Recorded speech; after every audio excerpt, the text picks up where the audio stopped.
अधिकतर भारत जैसे देश में नए रूप में इस बात की हमेशा चर्चा हो रही है कि क्या भारत में किसी एक पार्टी या किसी एक नेता की तानाशाही आ गई है। तो इस चीज को समझने के लिए आपको समझना होगा शक्ति के पृथक्करण का सिद्धांत। सबसे पहले 18वीं सदी में फ्रांसीसी विचारक कहें ठीक मॉन्टेस्क्यू ने अपनी पुस्तक द स्पिरिट ऑफ लॉज में यह कहा कि शासन की तीन प्रणालियां, शासन की कितनी प्रणालियां? तीन प्रणालियां, गणतंत्र, राजतंत्र और निरंकुश तंत्र। इसमें सबसे अच्छा चीज यही होता है कि गणतंत्र होना, और गणतंत्र की विशेषता है शक्ति के पृथक्करण का सिद्धांत। यानी कभी भी पावर एक हाथ में नहीं होना चाहिए।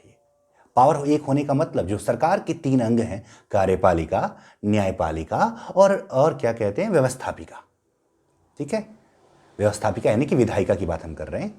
यानी विधायिका, कार्यपालिका और न्यायपालिका कभी तीनों एक हाथ में नहीं होनी, यानी तीनों अलग अलग रूप में क्या होनी चाहिए, कार्य करनी चाहिए। और यदि तीनों पर एक व्यक्ति का नियंत्रण आ जाए तो समझिए उस देश में निरंकुशता की क्या होने वाली है, शुरुआत होने वाली है।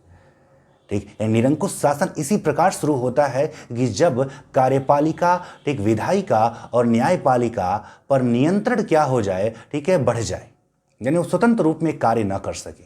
तो वहीं से इसकी शुरुआत होती है शक्ति के पृथक्करण की सिद्धांत। इसीलिए हमारा संविधान, ठीक, जब आप पढ़ते हैं भाग 4 को अनुच्छेद 50 में, कि कार्यपालिका और न्यायपालिका का पृथक्करण की बात करता है, क्योंकि संविधान भी ये जानता है। संविधान जब बनाया गया तो विचारकों ने इस बात को रखा, बस बशर्ते एक कमी रह गई कि उन्होंने इसे भाग 4 में रखा। और भाग 4 जो है न्याय योग्य नहीं है। आप सब जानते हैं भाग 4 न्याय योग्य नहीं है। भाग 4 इस बात की तस्दीक करता है कि राज्य किस रूप में कार्य करना चाहिए और किस प्रकार ये अलग अलग कार्य कर सके। तो ये सारी चीजें मॉन्टेस्क्यू के उस विचार से निकल कर आई हैं जो कि शक्ति के पृथक्करण का सिद्धांत देता है। रूस की क्रांति में भी इसका, फ्रांस की क्रांति में भी इस सिद्धांत का बहुत ही महत्वपूर्ण क्या रहा, योगदान रहा। उस दौर के बहुत सारे विचारकों ने इस चीज को आगे बढ़ाने का प्रयास किया, जिसमें जॉन लॉक भी आता है। ठीक है, तो इस जानकारी में बस इतना ही। आप सभी को बहुत बहुत धन्यवाद।